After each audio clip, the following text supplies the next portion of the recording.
Les chiens sont formidables. Ce n'est pas pour rien qu'on les appelle les meilleurs amis de l'homme. Toutefois, chaque chien est différent en termes de tempérament. J'admets qu'il est difficile de ne pas arrêter tous les chiens que l'on voit pour les caresser. Mais tous les chiens ne sont pas forcément gentils avec les étrangers ou même avec les autres chiens. Ainsi, si tu tombes sur un chien hyper réactif et que tu essaies, sans le savoir, de lui faire un gros câlin, tu n'engendreras que du stress et de la peur. Mais ne t'inquiète pas. C'est la raison pour laquelle les propriétaires de chiens ont mis au point le système de bandana avec code couleur pour te permettre de savoir si tu dois garder tes distances ou si tu peux aller lui dire bonjour. Et en prime, ces bandanas rendent leurs chiens encore plus mignons. Alors, prépare-toi au défilé de mode pour chiens. Nos 7 chiens modèles défileront pendant que je t'expliquerai la signification de chaque couleur. Commençons par le blanc.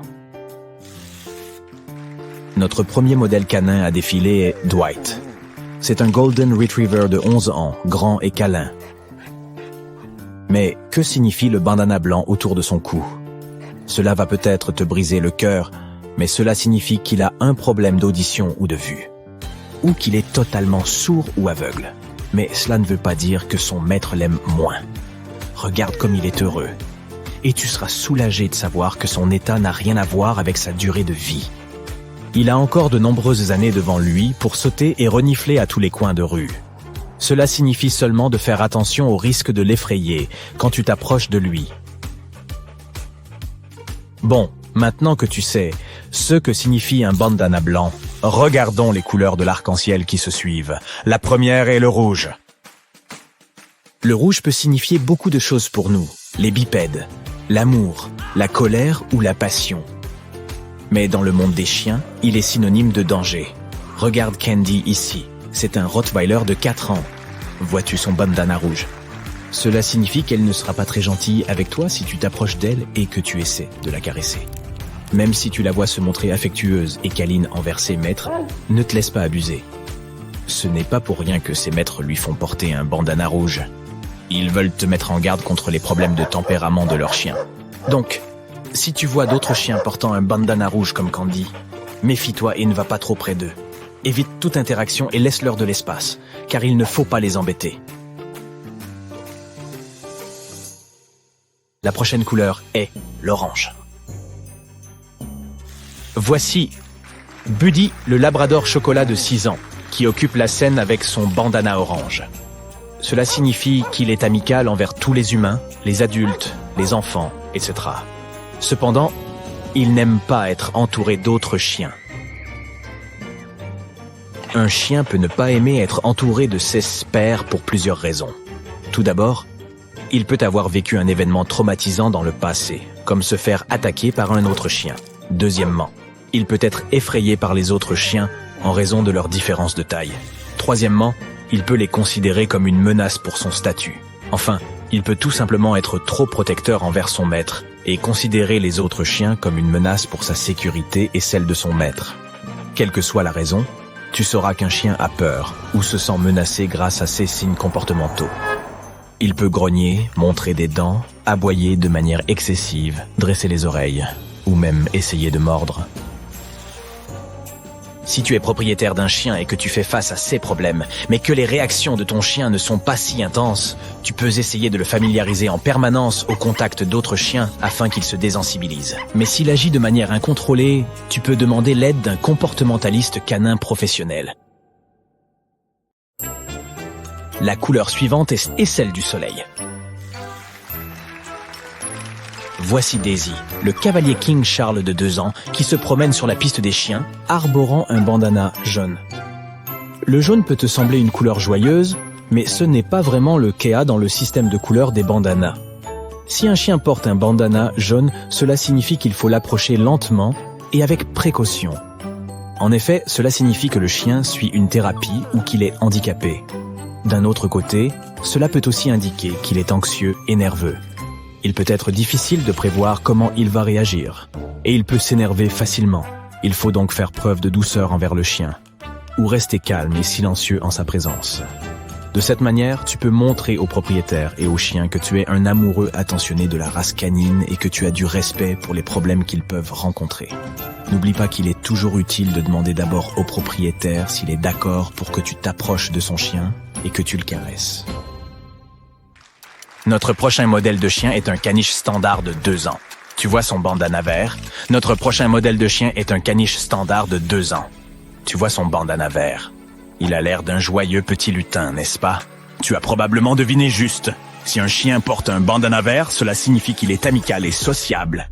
Il adore les caresses et les jeux. Il fera toutes sortes de choses amusantes pour te divertir, car cela le rend vraiment heureux. Le bandana vert signifie qu'il est également attentif et curieux. C'est un sacré gaillard. Tu pourras profiter d'activités comme jouer au frisbee et te rouler dans l'herbe avec lui. D'ailleurs, il en va de même pour son comportement à l'égard des autres animaux. Il se montre amical et enjoué lorsqu'il est en présence d'autres chiens. Néanmoins, tu dois toujours demander au propriétaire si tu peux t'approcher de son chien, même s'il est très amical. C'est la règle d'or pour être un amoureux respectueux des chiens. Mais ne t'inquiète pas, si tu vois un bandana bleu autour du cou d'un chien, cela ne veut pas dire qu'il traverse une phase de tristesse ou quoi que ce soit du genre. Il suffit de voir à quel point Milo, le husky de 3 ans, a l'air heureux. Ses yeux sont certainement assortis à son bandana bleu. Si un chien porte un bandana bleu, cela signifie tout simplement que c'est un chien de travail ou un chien en formation. Contrairement aux chiens de compagnie, les chiens de travail sont dressés par des professionnels pour aider les gens dans des tâches spécifiques. Il existe de nombreux types de chiens de travail, notamment les chiens d'assistance qui sont dressés pour aider les personnes handicapées dans certaines tâches quotidiennes, les chiens de recherche et de sauvetage, les chiens de troupeau et les chiens de détection ou renifleurs. Par ailleurs, on estime que les chiens doivent accomplir des tâches et avoir toujours quelque chose à faire, qu'ils soient des compagnons ou des chiens de travail. Ils vivront ainsi beaucoup plus longtemps et seront plus heureux, car ces tâches les maintiendront physiquement et mentalement actifs. Cela contribuera également à éliminer les comportements indésirables tels que les aboiements excessifs. Enfin, nous avons le bandana violet. Notre dernier modèle de chien est Louis, le carlin de 6 ans. Malheureusement, cette boule de poil est un peu allergique. C'est pour cela qu'elle porte ce bandana violet. C'est pour te dire qu'il ne faut pas lui donner de nourriture sans demander l'avis de son maître. En fait, cela vaut pour tous les chiens, même s'ils n'ont pas de bandana violet autour du cou. En effet, certains aliments sans danger pour les humains peuvent être très nocifs pour les chiens. La liste des 10 aliments les plus dangereux pour les chiens est la suivante. Avocat, raisin et raisin sec.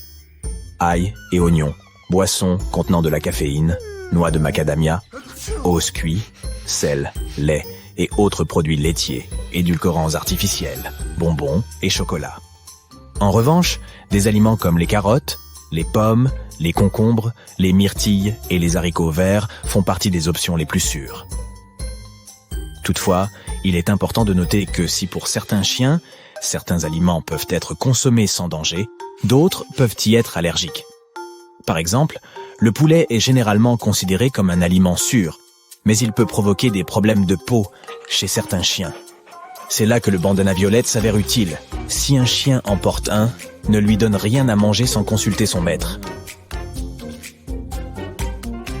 N'oublie pas que, quelle que soit la couleur du bandana, il ne faut jamais présumer de la réaction d'un chien et qu'il faut toujours demander à son maître si l'on peut interagir avec lui.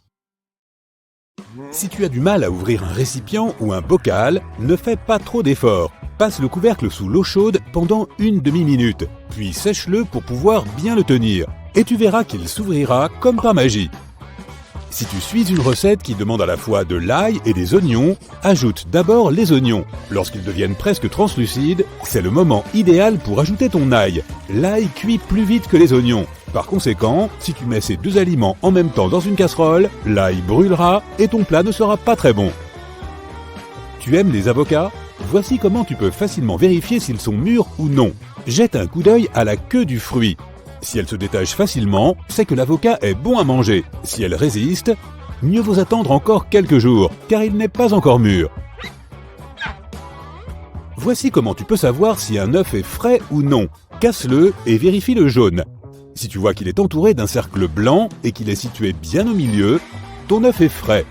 Le jaune d'œuf est également censé être volumineux. S'il est plat, il vaut mieux ne pas manger l'œuf. Si tu vois que la partie blanche n'a pas de contour net et que ton œuf s'étale, il y a de fortes chances qu'il soit avarié. Pour évaluer la qualité de tes œufs, place un œuf cru encore dans sa coquille dans un bol d'eau. Si l'œuf reste au fond, c'est bon. Si l'un de ses côtés se rapproche de la surface de l'eau, ton œuf n'est pas frais, mais tu peux encore le manger. Mais s'il flotte, il ne doit pas être consommé. On ne se brosse pas les dents le matin et le soir de la même manière. Il est important de se brosser les dents le matin, mais surtout pour avoir une haleine fraîche. Le soir, tu dois te brosser les dents plus soigneusement, tu empêcheras la prolifération des bactéries et protégeras tes gencives et tes dents. En parlant de mauvaise haleine, voici une bonne astuce pour t'en débarrasser en un clin d'œil. Les tranches de concombre. Si tu n'as pas de pastille à portée de main, il te suffit de manger une tranche de concombre pour résoudre ce problème. Lorsque tu achètes du beurre de cacahuète naturel, conserve-le à l'envers. De cette façon, il restera bien homogène. De plus, son huile remontera vers le haut, ce qui rendra ton beurre de cacahuète plus facile à mélanger. Lorsque tu poses quelque chose à un petit moment, dis-le à voix haute. Par exemple, j'ai posé mon téléphone par terre à côté de mon lit.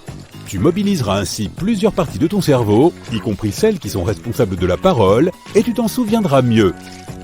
Tu peux faire la même chose lorsque, par exemple, tu souffles une bougie, débranches ton lisseur, éteins ta cuisinière ou emportes tes clés, ton portefeuille et d'autres objets quand tu sors de chez toi. Finis alors ces petits moments de doute où tu te demandes si tu n'as rien oublié. Si tu rends visite à un ami et que tu apportes quelque chose que tu ne veux pas oublier en partant, mets-le à côté des clés de ta voiture. Impossible de partir sans elles. Si tu as du mal à prendre une décision, joue à pile ou face. Il ne s'agit pas vraiment de laisser la pièce décider à ta place. Mais pendant que tu attends de voir le résultat, ton esprit se mettra automatiquement à penser au résultat que tu souhaites vraiment, mais qui reste inconscient ou inexprimé. Tu es au supermarché et tu veux savoir si telle ou telle citrouille est bonne ou mauvaise. Tape dessus. Est-ce que tu as l'impression qu'elle est vide à l'intérieur? C'est un bon signe. Quant à l'extérieur, il doit être dur. Nous jetons parfois des aliments qui sont encore bons, comme le yaourt qui s'est stratifié. Tu sais cette couche de liquide sur le dessus? C'est du petit lait et il contient des nutriments. Mélange ton yaourt pour le rendre homogène, tu peux encore le manger. Lorsque tu achètes du poulet, vérifie qu'il n'y a pas de liquide autour. Par exemple, si tu sors du poulet de ton congélateur et que tu vois beaucoup de glace tout autour, il vaut mieux ne pas le manger. Tu emménages dans un nouvel appartement ou une nouvelle maison? Commence par aménager ta chambre à coucher. Achète un lit avant toute chose. Lorsque tu seras épuisé par le déménagement et le nettoyage, tu auras envie d'un endroit confortable pour te reposer. Voici une astuce qui t'aidera à déterminer si ton huile de coco est frelatée. Laisse-la au réfrigérateur pendant une demi-heure. L'huile de coco devient solide à basse température. Les huiles frelatées se désagrègent et prennent l'aspect de couches séparées. Pour savoir si un oignon est moisi, il te suffit de regarder ce qui se trouve sous la première couche de pelure. Tu vois des taches et la pelure est comme décolorée, c'est de la moisissure. Choisis-en un autre et épluche-le bien si tu n'en as qu'un. Il est possible de déterminer à l'œil nu si un citron est mûr ou non. Si sa peau est lisse et d'un jaune soutenu, il est mûr. Un teint verdâtre ainsi qu'une couleur jaune pâle indiquent qu'il n'est pas encore prêt à être consommé. Si tu veux profiter pleinement de ton café, il vaut mieux acheter des grains et les moudre toi-même. Ou demander au vendeur de le faire dans le magasin où tu achètes ton café. C'est la meilleure façon de s'assurer que le produit ne contient aucun des ajouts qui peuvent être présents dans un café moulu ordinaire. Si tu cherches un moyen simple de séparer les jaunes des blancs d'œufs, essaie ceci. Prends une bouteille en plastique propre et vide. Casse un œuf dans un bol, serre la bouteille au-dessus du jaune d'œuf et relâche lentement. Tu créeras ainsi un vide qui fera glisser le jaune d'œuf dans la bouteille. Et voilà, le jaune et le blanc sont séparés. Et c'est facile. Imaginons que tu aies perdu une boucle d'oreille ou un autre petit objet dans la maison. Ton aspirateur peut t'aider, mais n'oublie pas d'utiliser un bas. Ainsi, l'objet ne se mêlera pas à la poussière et à la saleté qui se trouve dans le sac. Tu veux emporter ta lotion préférée en voyage, mais elle prend trop de place? Tu peux utiliser un boîtier pour lentilles de contact. Ce n'est pas très encombrant et c'est une solution parfaite pour les voyages de courte durée. Un lisseur à cheveux est un outil étonnamment efficace pour repasser les cols, surtout si tu n'es pas fan du repassage classique. Pour savoir si une pile marche encore, laisse-la tomber d'une quinzaine de centimètres au-dessus d'une table. Si elle rebondit une fois et retombe, c'est qu'elle est en bon état. Si elle rebondit davantage, c'est qu'elle est usée ou sur le point de l'être. Si ton rasoir n'a pas de capuchon, tu peux utiliser une pince à dessin pour couvrir sa lame et pour protéger le reste de tes affaires si tu l'emballes avec des objets ou des matériaux fragiles. Tu peux facilement différencier tes clés avec du vernis à ongles, surtout si elles se ressemblent toutes. Tu n'auras plus à toutes les essayer avant de trouver la bonne. Lorsque tu réchauffes quelque chose au micro-ondes, fais un rond au milieu de ton plat. De cette façon, tes aliments se réchaufferont plus uniformément. Une paille est un outil sympa pour équeuter les fraises, tu ne trouves pas? Un moule à muffins est très utile si tu veux servir différents condiments pour ton barbecue. En outre, il te permettra de gagner du temps au moment de faire la vaisselle. Si pour une raison quelconque tu décides de réveiller un panda géant endormi ou de le câliner, n'oublie pas que c'est une mauvaise idée. Même les gros chats intrépides, comme les panthères des neiges, n'hésitent pas à déranger les pandas dans la nature. Ceux que tu vois au zoo ne sont peut-être pas très actifs, mais ils ont quand même une mâchoire massive qui peut infliger une morsure puissante. Leur énorme faux pouce leur permet de bien saisir leurs ennemis. La chose la plus déroutante chez le léopard de mer est sa bouche, qui semble toujours souriante. Mais ce sont en fait des animaux plutôt agressifs et des chasseurs solitaires efficaces. Ils aiment jouer au chat et à la souris avec leur nourriture, qui comprend des pingouins, des poissons, des calmars et même des phoques plus petits. Il n'y a pas si longtemps, un phoque léopard a même traîné un biologiste marin sous l'eau. Arrête de jouer avec ta nourriture. Les fourmiliers se nourrissent d'insectes, d'agrumes et d'avocats. Attention, ils n'ont pas de dents, ont une mauvaise vue et une mauvaise ouïe. Un peu comme mon oncle Jean-Michel. Ils ne sont pas agressifs et restent loin des gens. Mais si les humains marchent sur leurs traces, les fourmiliers peuvent devenir féroces et se battre. Ils se mettent sur leurs pattes arrière, utilisent leur queue pour s'équilibrer et attaquent avec leurs griffes qui sont assez fortes pour blesser un jaguar ou un Land Rover. Les alpagas duveteux peuvent sembler affectueux, mais ils ont toujours des moyens de se défendre. Ils peuvent cracher jusqu'à 3 mètres et il est préférable d'éviter que cette substance ne se retrouve dans les yeux car elle contient de l'acide gastrique et de l'herbe mâchée. Ils peuvent mordre avec leurs dents de combat acérées qui se trouvent à l'arrière de leur bouche. Et ils ont aussi des orteils souples pour donner un bon coup de pied à leurs ennemis. Ils ne peuvent pas vraiment faire plus de dégâts que ce que tu pourrais obtenir dans une bagarre avec un enfant, mais il vaut mieux ne pas les contrarier. Il y a 3 choses qui font ressortir le mauvais côté d'un diable de Tasmanie. Quand il y a un prédateur à proximité, quand ils sont en compétition pour un partenaire, et quand ils protègent leur repas. Bugs Bunny aussi, mais c'est un dessin animé. Ces types se nourrissent normalement d'insectes, d'oiseaux, de grenouilles et de poissons, et ils préfèrent les fouilles à la chasse. Mais si tu t'introduis dans leur maison pour une raison quelconque, prépare-toi à une morsure douloureuse. Leurs dents sont assez fortes pour ronger à travers les os. Les éléphants sont si intelligents qu'ils comprennent les sentiments des autres éléphants. Et ils essaient même de s'entraider. Ils peuvent aussi se venger des gens qui les ont contrariés. Les éléphants bloquent parfois les routes et se montrent dans les villages des gens qui ont été méchants avec eux. Les éléphants mâles sont particulièrement agressifs quand ils se battent pour les femelles. Fais attention à ces énormes pattes, elles peuvent vraiment faire des dégâts. Tu ferais mieux de préparer ta trompe. Les poissons globes peuvent gonfler jusqu'à plusieurs fois leur taille normale pour se protéger des prédateurs. Mon beau-frère peut le faire aussi. Je plaisante. La plupart des animaux ne devraient pas essayer de les manger de toute façon. Il y a assez de poissons en eux pour achever 30 personnes. Et il n'y a pas d'antidote. Alors si tu es seul, tu devrais inviter des amis pour répandre le poison. Non, je deck. Les cygnes ont tendance à considérer les humains comme le plus grand danger pour leur foyer et leur famille. Les cygnes mâles sont particulièrement agressifs pendant la saison de nidification printanière d'avril à juin. Lorsque les kayakistes, les rameurs ou les pêcheurs s'approchent trop près de leur nid, les cygnes se mettent à siffler et à battre des ailes. Si tu ne fais pas attention à ces signaux d'avertissement, le cygne peut même essayer de retourner ton bateau. Les dauphins sont la seule espèce sur la planète, à part les humains, qui peut prendre la vie d'une autre créature sans raison logique. Les mâles s'attaquent parfois aux femelles ou même aux bébés dauphins, et ils ne le font pas pour se nourrir. Si un dauphin en colère te prend en chasse, tu n'as aucune chance de le semer à la nage. Ils peuvent se déplacer à une vitesse de 32 km/h. La vitesse de pointe du nageur olympique Michael Phelps n'est que de 10 km/h. Il ne peut donc pas t'aider. Les loris-lans sont les seuls primates venimeux au monde. Ils portent du poison dans leurs coudes. Il est transféré dans leur bouche pendant le toilettage pour protéger leur bébé.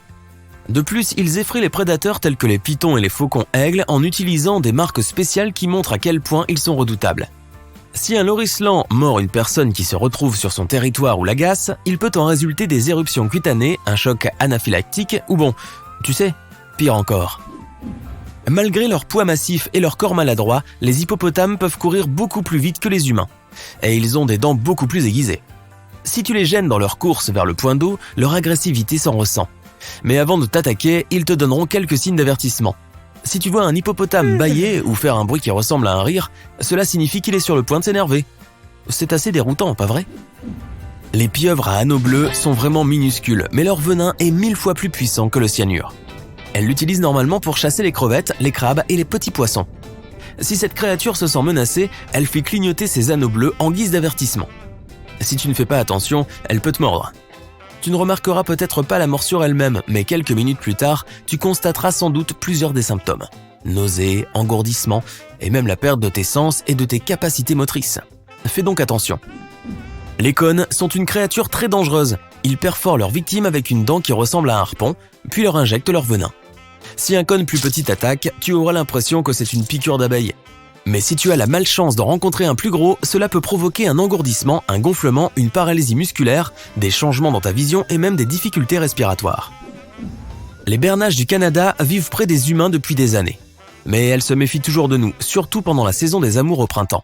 À cette période, les mâles peuvent poursuivre et mordre des personnes qui semblent être une menace pour leurs compagnons, leurs œufs ou leurs bébés. Si tu veux éviter d'être attaqué par cet oiseau très en colère, la meilleure chose à faire est de t'éloigner lentement. Les écureuils ont beaucoup d'ennemis, aussi bien dans la nature que dans les villes. Leur superpuissance contre tous et leur vitesse et leur agilité. La plupart du temps, il est tout à fait sûr de s'approcher d'eux, mais ils peuvent toujours être imprévisibles comme n'importe quel animal sauvage. Ils mordent de temps en temps et attention, ils sont porteurs d'infections comme la rage.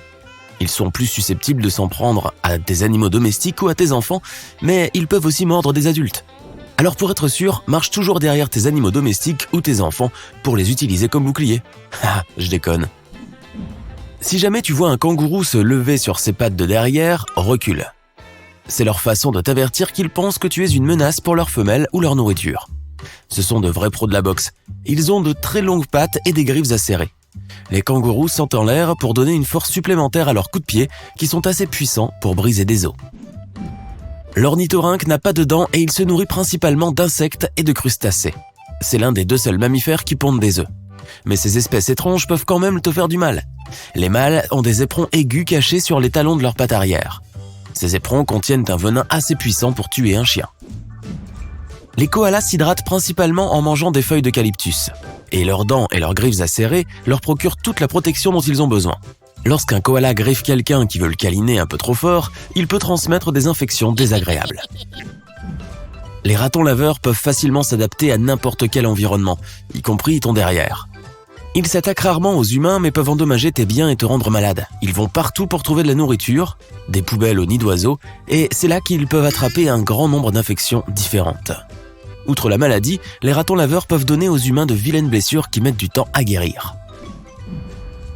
Lorsqu'il pense que tu menaces sa digue, un castor se met à frapper l'eau avec sa queue en guise d'avertissement.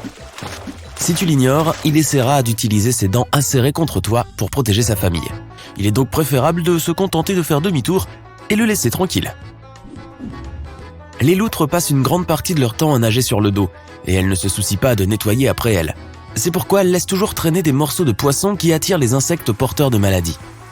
En plus d'être très désordonnées, elles ont aussi des dents puissantes qui peuvent être utilisées contre tout visiteur indésirable. Les cassowaries sont les oiseaux les plus dangereux de la planète. L'un d'eux peut peser autant qu'un adulte humain, et ils possèdent de longues et puissantes pattes et des griffes acérées. Ils peuvent te poursuivre à une vitesse de 48 km/h. Mais heureusement, ils essaient d'éviter les combats. Mais si tu ne veux pas être la cible de leurs mouvements de karaté, garde une distance de sécurité et ne les provoque pas. Compris ? Bien. Si tu es l'heureux propriétaire d'un iPhone 12 flambant neuf, ou si tu viens de mettre à jour ton système d'exploitation sur iOS 14, n'aie pas peur de cet horrible point vert ou orange qui apparaît dans le coin supérieur droit. Le point vert indique que tu utilises ton appareil photo et le point orange indique si tu utilises le microphone. Disons que si tu utilises TikTok en arrière-plan et que l'application utilise passivement à la fois la caméra et le micro, eh bien ces points te permettront de le savoir. Cela peut donc aider à contrôler l'autonomie de la batterie. Pour augmenter le volume de ton iPhone, va dans les réglages, puis dans Musique et trouve l'égaliseur, appelé EQ dans le menu. L'option Nuit fera que ton téléphone sera environ 20% plus fort qu'avant. Tu peux aussi créer une vibration unique pour chacun de tes contacts. Va dans les paramètres, Son et ouvre les paramètres de sonnerie. Tu as généralement une vibration par défaut, mais si tu fais défiler un peu plus bas, tu verras la sélection personnalisée. Tape le rythme que tu veux et enregistre-le. Tu peux le faire pour n'importe lequel de tes contacts. Si une vibration personnalisée ne suffit pas et que tu rates toujours les appels de ta grand-mère, essaie de personnaliser le flash. Allume-le et tu auras une notification supplémentaire pour les appels entrants. Va dans les paramètres généraux, choisis la section Accessibilité et dirige-toi vers la section Audition. Allume le flash LED pour alerte. Tu ne rateras plus jamais cet appel important. Si tu appuies sur la touche Espace et commences à bouger dessus, tu verras un curseur. Cela peut t'aider si tu veux trouver une faute de frappe ou corriger un mot dans les notes ou dans le texte que tu es en train de faire. Si tu as tapé un message très long mais que tu veux l'effacer, tu peux littéralement t'en débarrasser. Il suffit de secouer le téléphone pour effacer tout.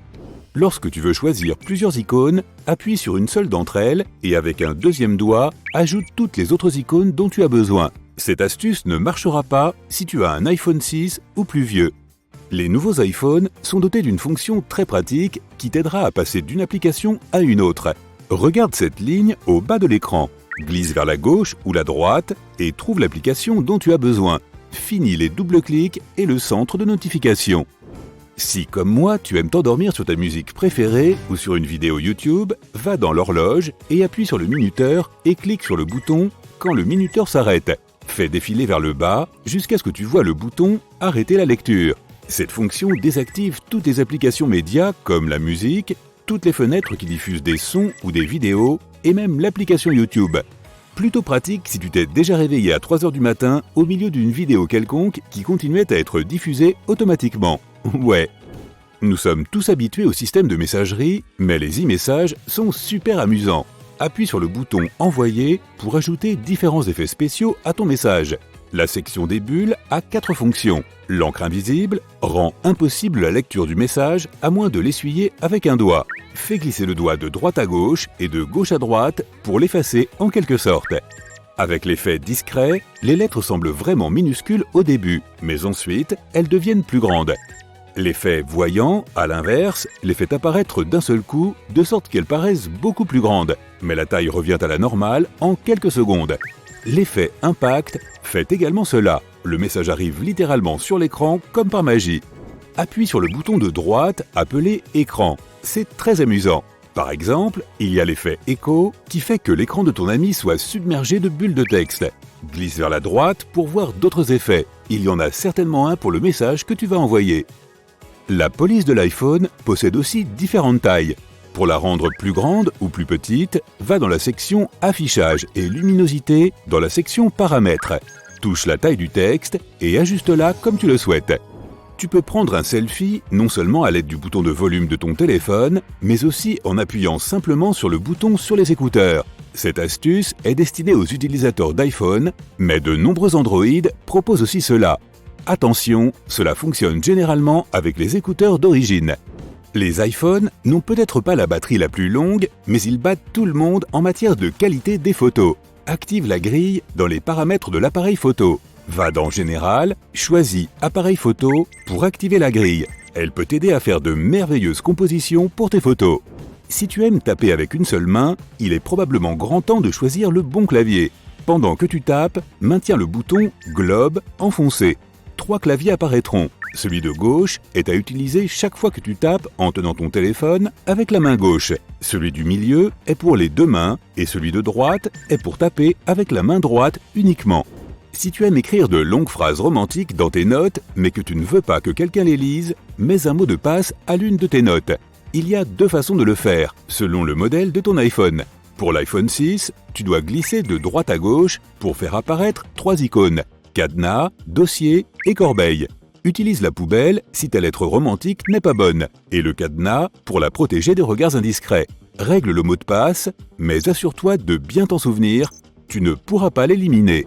Si cela ne fonctionne pas, il suffit d'appuyer sur la note en elle-même et de la maintenir enfoncée jusqu'à voir apparaître la barre de mot de passe dans le menu déroulant. Règle le mot de passe et personne ne saura que tu écris des lettres romantiques à Jane la nuit.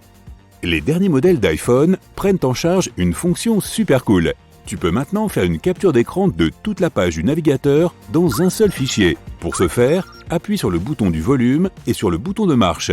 Si tu as besoin de trouver une combinaison de mots particulière pendant que tu lis un article en ligne, va dans la barre de recherche et tape le mot qui t'intéresse. Tu verras 3 sections. Recherche Google, signes et historique, et sur cette page. Choisis la dernière. Le mot dont tu as besoin sera surligné en jaune. De plus, une barre de navigation spéciale en bas, avec des flèches de haut en bas, te permettra de rechercher facilement le mot-clé. N'oublie pas de rafraîchir la mémoire vive de ton iPhone de temps en temps. Cela peut aider ton appareil à fonctionner mieux et plus rapidement. Pour ce faire, il faut creuser en profondeur. Va dans les rubriques Réglages général, Accessibilité, Assistive Touch et allume-le. Appuie sur plus, puis sur moins et enfin sur le bouton d'alimentation. Tu verras la barre de mise hors tension. Appuie sur Assistive Touch et maintiens le bouton Home enfoncé. La mémoire vive est maintenant actualisée. Si tu vois la notification « Entrée mot de passe » après l'avoir fait, cela signifie que tu l'as bien fait. Assistive Touch peut également t'aider à régler de nouvelles fonctions avec de simples tapotements. Va dans Réglages, Général, Accessibilité et dans la section Assistive Touch, tu peux modifier toutes les commandes du menu d'action personnalisé. Avec un double tapotement, j'ai choisi la capture d'écran, car une combinaison Home plus bouton de mise en marche semble un peu gênante. Pour faire une capture d'écran, appuie 2 fois sur le cercle du menu d'accessibilité. Les personnes qui possèdent un iPhone n'ont pas besoin d'une application à part pour lire les codes QR, puisque tous les iPhones en sont équipés. Allume l'appareil photo et pointe-le sur le code. Tu verras une fenêtre pop-up en haut de l'écran. Touche la fenêtre et tu iras directement à l'endroit qui lit le code QR. Si cela ne fonctionne pas, active la fonction « Scanner des codes QR » dans les paramètres de l'appareil photo. Tu peux régler n'importe quelle chanson pour ton réveil. Va sur l'alarme et appuie sur « Modifier » dans le coin supérieur droit. Choisis l'heure à laquelle tu veux écouter la chanson. Dans la section Sonnerie, choisis « Choisir un morceau » et prends n'importe quelle chanson présente dans ta bibliothèque. Avertissement, ta chanson préférée deviendra probablement ton pire ennemi après quelques matins où tu l'auras utilisée comme réveil. L'un des problèmes que tous les utilisateurs d'iPhone détestent est le manque de mémoire. Même si tu supprimes des photos, il n'y a toujours pas assez de place. Va dans les paramètres, stockage de l'iPhone et assure-toi que les photos que tu as supprimées récemment sont bien effacées. Si ce n'est pas le cas, supprime-les dans la section stockage. Souviens-toi que les messages peuvent avoir des fichiers lourds, alors tu peux limiter la durée de stockage du message. Dans l'historique des messages, appuie sur le bouton « Conserver les messages ». Par défaut, l'option est « Indéfiniment », mais tu peux les conserver pendant 1 an ou même seulement 30 jours. Si tu dois souvent signer des documents, cette astuce peut t'aider à les signer sans même les imprimer et les scanner. Fais une capture d'écran du document que tu veux signer, puis touche la capture d'écran pour apporter des modifications. Touche le bouton « Plus » dans le coin inférieur droit. Choisis le bouton « Signature » dans la barre d'outils et c'est parti. Signe le document avec ton doigt et enregistre les modifications en appuyant sur le bouton « Terminer ». Et nous aussi, nous avons fini. Ah, la beauté de la nature tout autour de toi, l'air frais et des jours de repos et de méditation loin de la civilisation. Mais tu as marché pendant un certain temps pour arriver jusqu'ici et maintenant, il est temps d'installer ton campement. Les bois alentours sont denses et tu ne trouves pas d'endroit approprié pour monter ta tente.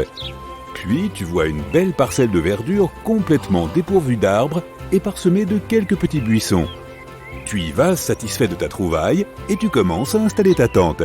Le sol est exceptionnellement meuble et lisse, mais cela ne te dérange pas trop. Tant mieux, les piquets rentrent dans le sol comme un couteau dans du beurre.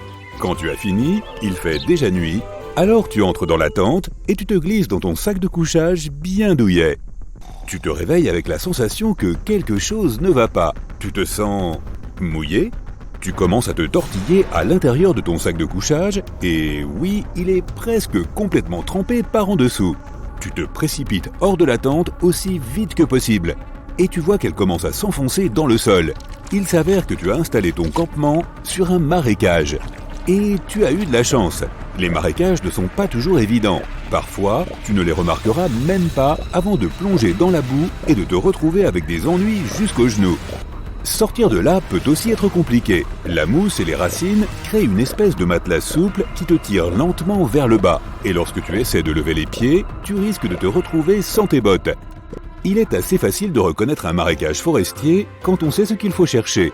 Si tu te trouves dans un fourré dense et que tu vois une clairière luxuriante et ensoleillée où ne pousse que de la mousse et quelques petits buissons, il y a de fortes chances que ce soit un marécage. Tu peux également vérifier cela en marchant légèrement sur ce genre de terrain. S'il te semble élastique, mieux vaut ne pas t'en approcher. Bizarrement, une autre chose pour laquelle les marais peuvent s'avérer dangereux, c'est quand il y a un incendie de forêt. Si tu restes trop près d'un marécage et que tu allumes un feu de camp, celui-ci peut créer un départ d'incendie, surtout s'il y a beaucoup de vent. Les marais et les marécages sont remplis de goudron enfoui sous les couches d'eau et de mousse. Lorsqu'il commence à brûler, il est presque impossible de l'éteindre. Avant d'allumer un feu de camp, garde toujours une distance de sécurité par rapport à un marais. Une autre erreur courante lors de l'installation d'un campement dans la nature est de ne pas lever les yeux. Disons que tu as trouvé un terrain solide pour monter ta tente, que tu l'as débarrassé de tous les débris et pierres désagréables et que tu t'es assuré qu'il n'y a pas de fourmilière à proximité. Tu ne veux pas que quelque chose se glisse dans ton sac de couchage pendant la nuit, n'est-ce pas ? L'endroit que tu as choisi est parfait et l'arbre qui se trouve à côté de ta tente te protège du vent et de la pluie. Tu t'installes pour la nuit, tu éteins ta lampe de camping et soudain, ta tente se déforme comme si une bête sauvage t'avait attaqué. Déconcerté, tu sors en courant et tu vois qu'une énorme branche est tombée sur ta tente. Le pire, c'est que tu l'aurais vu venir si seulement tu avais levé les yeux avant de t'installer. Les branches à moitié cassées et pourries sont faciles à repérer. Et ce n'est jamais une bonne idée de mettre sa tente directement en dessous. Ce genre de choses peut se casser à tout moment et tu auras de la chance si elle ne déchire pas ta tente et te blesse gravement. Tu sais, crac! Des dizaines de touristes font cette erreur chaque année et la paient souvent très cher. Le fait de regarder vers le haut t'aidera aussi à t'assurer qu'il n'y a pas de nid de guêpe ou de toile d'araignée au-dessus de toi. Ceci pourrait s'avérer encore pire qu'une branche, car les guêpes n'aiment pas être dérangées, et les araignées peuvent se révéler venimeuses. Maintenant, si tu vois une belle rivière et décides de bivouaquer sur ses rives, fais aussi attention à l'endroit exact où tu t'installes.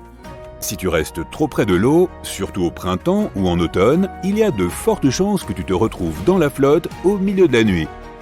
Vérifie toujours les prévisions météorologiques pour le jour et la nuit à venir. S'il risque de pleuvoir, il vaut mieux se tenir à l'écart de toute étendue d'eau, en particulier des rivières. La pluie pourrait faire monter le niveau de l'eau et inonder ses rives, emportant ainsi ton petit campement et tes vacances. Mais même si tu es loin de l'eau, la pluie pourrait gâcher tes vacances quand même. Disons que tu es à nouveau en plein cœur de la forêt et que la cime des arbres te protège des intempéries. Les précipitations arrivent toujours jusqu'au sol de la forêt, mais au moins tu ne souffres pas autant qu'en restant à ciel ouvert. La nuit suivante, lorsque tu installes ton campement dans un autre endroit, tu sens que le sol est mou et élastique. Cependant, ce n'est pas un marécage. La pluie de la dernière nuit a seulement rendu le sol spongieux. Si tu te retrouves dans un endroit pareil, il vaut mieux t'installer dans un endroit où le sol est plus dur. Le problème, c'est que les terrains lisses et meubles peuvent commencer à se désagréger sous tes pieds à n'importe quel moment. Ce mouvement n'est pas aussi dangereux que lorsque tu es dans un marécage, mais les piquets de ta tente peuvent se détacher et tu finiras par être enfoui sous tous les tissus de ta tente. Et si tu décides d'installer ton campement dans une belle vallée et que la pluie commence à tomber alors que tu es ici, eh bien, prépare-toi à faire un agréable voyage flottant. Toute l'eau va naturellement descendre et arriver dans ton abri, pour finalement se retrouver sous ta tente. Pas étonnant si tu te retrouves les pieds dans l'eau à ton réveil. Oh, quel magnifique endroit pour se reposer après une longue balade! Il est situé au sommet d'une colline, donc il n'y a pas d'eau à proximité, le soleil brille et il n'y a pas un seul arbre pour le bloquer. Prendre un bain de soleil ici va être fabuleux. C'est ce que tu peux penser pendant les premières heures. Mais quand tu resteras ici assez longtemps, tu comprendras l'erreur de ta décision. La lumière directe du soleil sur ta tente peut la chauffer en quelques heures en raison des matériaux dont elle est faite. Tu le sentiras sur ta peau dès que tu te glisseras dedans. Et disons que tu ne voudras pas t'attarder ici trop longtemps et qu'il vaudra mieux attendre la nuit pour que la tente ait refroidi. Même chose avec le vent. Dans un endroit ouvert, les rafales peuvent atteindre des vitesses incroyables. Et si tu n'as pas fait attention en enfonçant tes piquets, tu pourrais dire au revoir à ta tente plutôt que prévu. Il est préférable de trouver un endroit près d'un arbre qui te protégera à la fois du soleil et du vent. Cependant, ne t'avise pas de camper près d'un arbre isolé lorsque les prévisions météorologiques ne sont pas en ta faveur. Le beau temps ou la pluie sont acceptables, mais si un orage important se prépare, un arbre complètement isolé fera office de paratonnerre. Il n'est pas difficile d'imaginer ce qui pourrait arriver si la foudre frappait un arbre sous lequel tu campes. Tu pourrais bien recevoir une décharge. Si tu campes en hiver, le temps peut être encore plus traître. Tu te souviens de ce que j'ai dit à propos de la lumière directe du soleil? Oublie cela. En hiver, il est préférable que le soleil brille sur ta tente. Le froid peut te porter préjudice, même si ta tente est super cool et coûte très cher. Et les vents sont généralement beaucoup plus violents pendant la saison froide. La lumière directe du soleil t'aidera à supporter une grande partie du froid. L'une des erreurs les plus courantes que font les randonneurs est d'allumer un feu de camp trop près de la tente. Encore une fois, le matériau de la tente conduit très bien la chaleur, et c'est une bonne chose quand tu veux te réchauffer. Mais il s'enflamme aussi très facilement. Parfois, une étincelle suffit à réduire ton abri en cendres. Assure-toi qu'il y ait suffisamment de place entre ta tente et le feu de camp, et ne laisse jamais ton feu sans surveillance. Lorsque tu t'endors, la règle veut que tu éteignes le feu pour ne pas te réveiller avec un brasier ardent autour de toi. Les insectes peuvent gâcher n'importe quelle balade, même si elle est géniale. Les moustiques, les fourmis, les tiques et autres insectes nuisibles peuvent se frayer un chemin jusqu'à ta tente, où que tu sois. Alors assure-toi d'être protégé. Utilise des répulsifs pour la peau lorsque tu sors et place une spirale anti-moustique à côté de l'entrée de ta tente. Cependant, ne la place pas à l'intérieur ou trop près de celle-ci. L'odeur est irritante et elle peut aussi provoquer un incendie. Pour éviter la plus grande partie des moustiques, et surtout des tiques, essaie de te tenir à l'écart des lacs, des étangs et des forêts denses où peuvent se trouver des marécages. Les moustiques se reproduisent dans des eaux calmes, de sorte que les zones autour de ces bassins sont remplies de parasites ailés. Mais ils ont du mal à voler quand il y a du vent. Choisir un endroit ouvert est donc ta meilleure chance de t'en débarrasser. Ne les laisse pas t'embêter. Voici comment protéger ta carte bancaire des escrocs potentiels. Prends un marqueur et masque les 4 derniers chiffres. Tu peux aussi utiliser un autocollant facile à enlever et le placer sur le code de sécurité. As-tu déjà eu un invité qui, malheureusement, ne se servait pas de son dessous de verre? Prends un sèche-cheveux et tiens-le à quelques centimètres de la tache. Branche-le à chaleur moyenne pendant quelques minutes pour faire évaporer la trace. Si une trace décolorée subsiste, mélange la même quantité de vinaigre et d'huile d'olive dans un bol.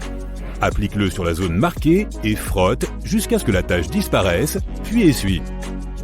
Ne perds pas de temps à récurer à fond les taches de brûlure sur le fond d'une casserole. Au lieu de cela, remplis-la d'eau et ajoute 3 cuillères à soupe de sel.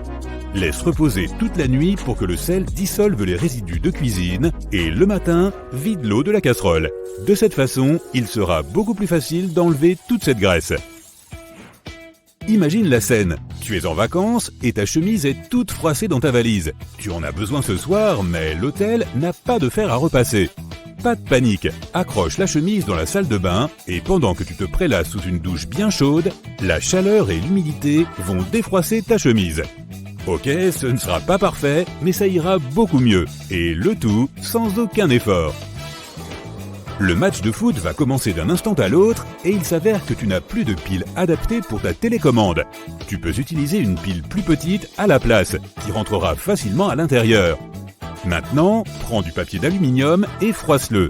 Place la boule d'alu dans l'espace situé sur l'extrémité négative ou plate de la pile. Voilà, tu peux allumer la télé désormais. Lorsque tes tongs s'abîment et que le morceau de plastique s'échappe tout le temps de son trou, c'est certainement le signe que tu as besoin d'une nouvelle paire. Mais il existe un moyen de prolonger leur durée de vie. Remets le morceau dans son trou, puis attache derrière ces espèces de pinces que l'on trouve sur les paquets de pain de mie. La pince fournira un support suffisant pour que la sandale reste bien en place.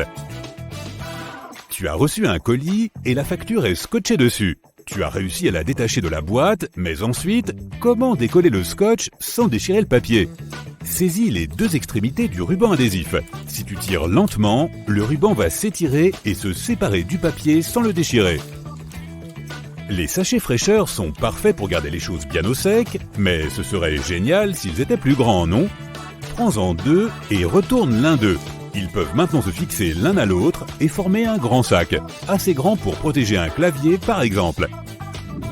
Inutile de transporter tes clés dans ta main lors de ton prochain jogging. Mets-les plutôt dans ta poche, prends un élastique et noue-le autour de la poche par l'intérieur, ainsi tes clés ne tomberont pas.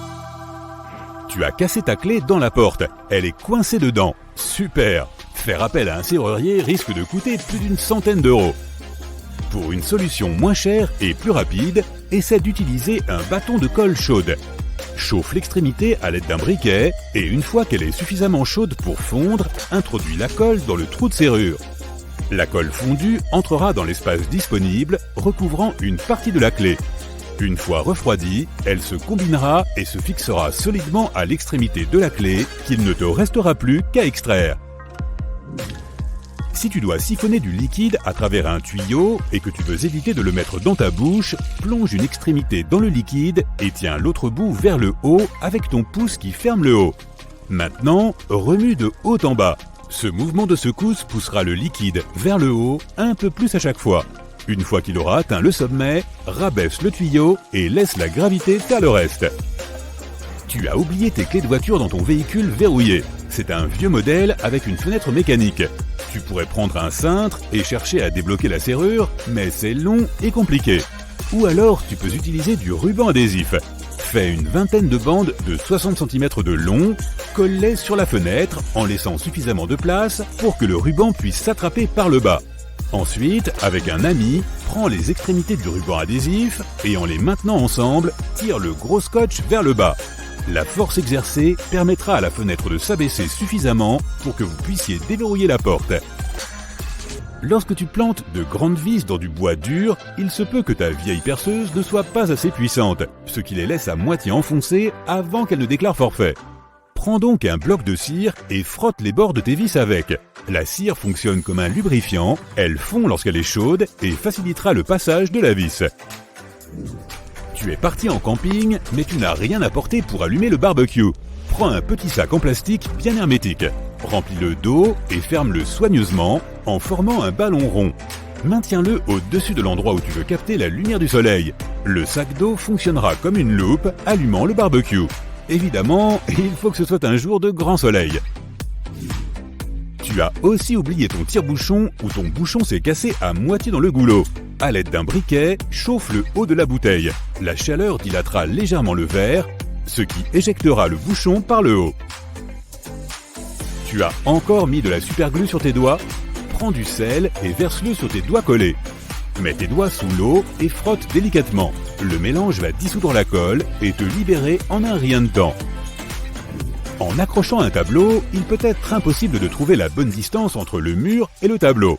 Place une fourchette à l'envers et insère-la de manière à pouvoir glisser le clou entre les dents centrales de la fourchette. La fourchette possède un long manche séparé du mur, ce qui permet de glisser plus facilement la ficelle du tableau sur le clou. Une fois que le tableau est parfaitement équilibré, il suffit de retirer la fourchette. Tu dois mettre un gâteau dans une boîte, mais si tu veux le ressortir plus tard de là, tu risques de l'abîmer. Place le couvercle à l'envers et pose le gâteau directement sur le couvercle. Celui-ci sert maintenant de base au récipient, ce qui simplifiera grandement l'accès au gâteau, morceau après morceau. Tu peux vider plus rapidement l'eau des grands récipients et des bouteilles en formant un tourbillon. En l'agitant en rond, tu créeras une sorte de vortex qui permettra à l'air de s'engouffrer dans le récipient pendant que l'eau s'écoule. C'est beaucoup plus rapide que la méthode habituelle. Il existe un moyen plus facile et moins salissant de retirer les coquilles d'un œuf dur. Une fois l'œuf cuit, casse la coquille aux deux extrémités en la tapant. D'un côté, retire la coquille en l'écaillant. Souffle ensuite directement avec ta bouche sur l'extrémité ouverte. La force de l'air poussera l'œuf et dilatera la coquille, ce qui permettra de le faire sortir sans dommage. Si les charnières de ton ordinateur portable se cassent, tu sais que leur réparation peut coûter plusieurs centaines d'euros. Une solution bien plus économique consiste à acheter un cadre photo et à le coller au dos de l'écran. Tu as fait tomber un petit bijou sur le sol et tu te dis que tu ne vas jamais le retrouver. Prends une chaussette et place-la sur l'extrémité du tuyau de ton aspirateur. Aspire bien la zone et vérifie régulièrement le tuyau. Tu finiras par retrouver ton bijou au bout de celui-ci. C'est l'heure du grand nettoyage de printemps. Tu te munis d'un chiffon et d'un balai pour te débarrasser de toutes ces toiles d'araignée sur tes fenêtres. Elles n'ont aucune chance cette fois-ci. En enlevant une toile d'araignée après l'autre, tu remarques soudain de la boue aux formes étranges coincées sous le toit et le porche. Qu'est-ce que c'est ? Tu t'en rends compte tout à coup, il doit s'agir de nids de guêpes maçonnes. Avec tant de nids côte à côte, il doit y avoir un essaim. Heureusement, les guêpes maçonnes sont des insectes solitaires. Ouf! Toutes ces petites huttes de boue sont remplies d'araignées paralysées. Parfois jusqu'à 500 araignées peuvent être piégées dans ces casiers, attendant juste que les jeunes guêpes éclosent. Si le nid a des trous, cela peut indiquer qu'il est vieux ou abandonné, car les guêpes maçonnes percent des trous pour quitter leur nid. Si tu veux les enlever, il est préférable d'attendre la nuit quand elles ne sont pas aussi actives. Bien qu'elles soient assez placides, si elles se sentent menacées, elles n'hésiteront pas à piquer. On dirait qu'un insecte a été conçu à moitié, puis que son créateur s'est interrompu. Le grillon taupe semble vraiment venir d'un autre monde. Avec des griffes de taupe, un corps de grillon et une tête de crevette, cette créature est un peu l'ornithorynque du monde des insectes. Il n'est pas venimeux et ne mord que si tu le prends au piège dans ta main. Et si tu l'ennuies vraiment, il a un autre atout dans sa manche, ses ailes. Elles peuvent cracher un liquide brun qui sent mauvais, tout comme la moufette. Alors laisse-les juste quitter ta maison et il n'y aura rien à nettoyer. Les bassins rocheux sont pleins de toutes sortes de plantes et d'animaux. Des créatures marines comme les étoiles de mer, les herbes marines, les bernards l'ermite, les petits poissons et toutes sortes de pieuvres. Si tu croises cette petite pieuvre à anneaux bleus, il vaut mieux la laisser tranquille. Elle clignote en bleu néon pour une bonne raison. Cette pieuvre miniature a une morsure venimeuse 1000 fois plus forte que le cyanure et sans antidote disponible. N'essaie pas de la chatouiller avec un bâton ou d'en ramasser une, ça ne vaut pas le voyage à l'hôpital ou à la morgue. Les serpents terrestres ont beau être effrayants, les serpents marins sont d'un tout autre niveau. Dans les océans Indien et Pacifique, on compte environ 50 espèces différentes de serpents de mer et ils sont aussi beaux que dangereux. Heureusement, ils ne semblent pas trop se soucier de nous. Le serpent de mer de Dubois est sans doute le plus venimeux de l'océan, talonné pour ainsi dire par le serpent de mer à bec. Leur venin ferait presque oublier la morsure d'un cobra. Le venin de ces deux serpents est extrêmement dangereux. Heureusement pour nous, il peut mettre des heures à provoquer des symptômes chez l'homme, et il faudrait qu'il transperce ta combinaison de plongée. Si cette mouche se pose sur ton bras à l'extérieur, tu pourrais crier un peu, on ne t'en voudrait pas. La mouche scorpion, comme son nom l'indique, a une queue incurvée qui ressemble à un dard de scorpion. Mais tu peux souffler, elle ne lui sert que pour l'accouplement. Elle a aussi une longue tête en forme de bec qui lui sert à se nourrir après avoir volé des insectes dans les toiles d'araignée. Pour trouver le partenaire idéal, elle adore faire des cadeaux sous forme de salive. Comme c'est romantique. Si tu te trouves en Afrique, il se peut que tu passes à côté de ce grand oiseau si tu ne fais pas attention. Le bec en sabot s'immobilisera quand tu passeras devant lui. Pouvant mesurer jusqu'à 1,50 m et avoir une envergure de 2,50 m, le bec en sabot ressemble à un prédateur, bien qu'il soit tout sauf ça. Connu comme l'un des oiseaux les plus lents du monde, presque une statue, le bec en sabot ne fait que manger les poissons près de la surface de l'eau, sans se soucier du monde. Cet oiseau n'a pas du tout peur des humains. Bien qu'il ne soit pas très bavard, il te laissera l'approcher suffisamment pour prendre quelques photos. Si tu entends un petit grincement pendant que tu es dans le jardin, cela pourrait être une souris, un écureuil ou un scarabée rhinocéros qui te fait savoir que tu es trop proche. Ils adorent faire du bruit quand on les dérange. Avec leurs cornes géantes et effrayantes sur la tête, ils peuvent sembler capables de se défendre, mais ce n'est pas le cas. Elle leur sert seulement à déplacer les feuilles et les bâtons de leur chemin et pour empêcher les autres mâles de venir dans les parages de la femelle. Non seulement ils ont une corne sur la tête, mais ils ont aussi une force herculéenne. Ils sont capables de soulever 850 fois leur propre poids. C'est comme si tu pouvais soulever 65 tonnes ou 11 éléphants. Vivant principalement en Chine, le petit cerf huppé est adorable avec sa touffe de poils. En tout cas, jusqu'à ce qu'il se retourne et se révèle être un cerf vampire. Heureusement, cet animal ne souhaite pas goûter ton sang, ni porter de cape. Seuls les mâles font pousser ces attributs plutôt que des bois pendant la saison des amours, afin de se disputer des territoires et des femelles. Ces crocs ressemblent plus à des défenses d'éléphants qu'à des dents acérées. Non seulement ils ont des crocs, mais ils sont aussi connus pour aboyer comme des chiens et fuir comme des chats quand ils ont peur. La marée rouge est une prolifération d'algues toxiques qui s'élèvent du fond de la mer après des tempêtes particulièrement violentes. Cette algue ressemble beaucoup à du ketchup ou à de la rouille renversée dans l'eau, mais c'est bien pire pour la vie autour d'elle. Les poissons et les organismes marins tenteront de s'échapper une fois exposés aux algues toxiques présentes dans leur eau. Ce n'est pas particulièrement nocif pour les humains qui y sont exposés, mais si tu manges des fruits de mer contaminés par ces toxines, les choses peuvent devenir un peu plus graves. Donc si la mer est rouge, reste hors de l'eau. Certaines araignées aiment arborer des couleurs vives pour montrer qu'elles sont dangereuses, mais pas l'Atrax robustus australienne. Cette araignée noire brillante n'a pas besoin d'artifice pour prouver qu'elle est balèze. Elle peut être très dangereuse si elle décide de te mordre. Elle peut arrêter ton système nerveux en seulement 30 minutes. Tissant leur toile dans n'importe quel abri, comme de vieux rondins, des chaussures ou même des nains de jardin, les Atrax robustus aiment vivre près de notre habitat pour se nourrir facilement. Quand elles en ont assez d'un endroit, elles laissent leur toile derrière elles et partent à la recherche d'un nouvel endroit. Certains disent que les ratels sont intrépides, et en un sens, ils ont peut-être raison. Quand tu es assez courageux pour piquer de la nourriture à un jaguar, un lion ou une hyène, qu'est-ce que tu as à craindre ? Ces cousins de la belette ne sont pas seulement féroces, ils sont super intelligents. Ils sont même connus pour utiliser des outils afin de s'échapper des enclos. Les trucs comme les râteaux, les pierres et la boue deviennent des objets à escalader pour regagner leur liberté. En plus de leur ressemblance physique avec la moufette, les ratels possèdent une glande dangereuse près de leur queue qui contient une puissante machine à puer. Ils sont donc courageux, puants, ont une peau extrêmement élastique et résistante, et pour couronner le tout, ils jouissent d'une forte immunité contre les scorpions et les serpents. La meilleure chose à faire si tu tombes sur un ratel, c'est de le laisser tranquille. As-tu déjà entendu parler du champignon Idnel de Peck ? Non ?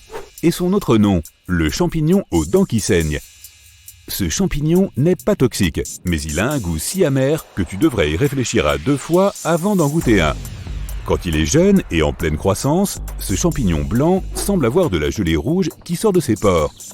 Ce liquide collant est de la sève poussée vers le haut parce qu'elle a absorbé trop d'eau. Le champignon adulte est plutôt fade comparé à cela. Sous le chapeau du champignon, où ses spores sont produites, il y a une structure en forme de dent, comme s'il n'était pas déjà assez bizarre.